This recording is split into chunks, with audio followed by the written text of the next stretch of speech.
A day in my life guru madrasah bolo. Esok-esok tetep ora lali karo sing jenenge jalan-jalan bolo. Pokok iki ora iso tak skip bolo. Soale iki yo aku wis mulai ngrasake efeke bolo. Dadi nang awake seger terus isine. Rampung jalan-jalan langsung cus mangkat nang sekolah bolo. Seperti biasa aku ketuk kene jam 6.15. Ya luwih sithik lah. Bar kuwi ngamanke situasi sing nang mburi bolo. Soale iki akeh banget bolo. Kadang ya bocah-bocah kuwi nang kene iki gawe masalah bolo. Bibar kuwi salat duha bolo. Nah iki jadwal ngimamine Pak Kholis bolo. Dadi iki aku iso njikuk video bolo. Rampung salat duha iki aku langsung ngajar bolo. Iki aku ngajar nang kelas 7C bolo. Aku ngajar fikih dino iki. Sorene aku ditugaske ndampingi bocah-bocah hadrowan nang Depak bolo. Nah iki bocah-bocah bolo. Dadi iki bocah-bocah kon ngisi kaya dene festival hadroh ngono kae bolo. Tapi khusus nang bulan Ramadan iki bolo. Penyelenggarane saka Depak bolo. Jumlahe kuwi per hari enek 3 hadroh sing ditampilke. Terus besok pas tanggal 26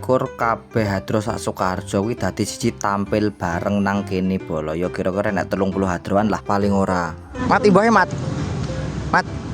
Brongkalane lah mat. Kosok.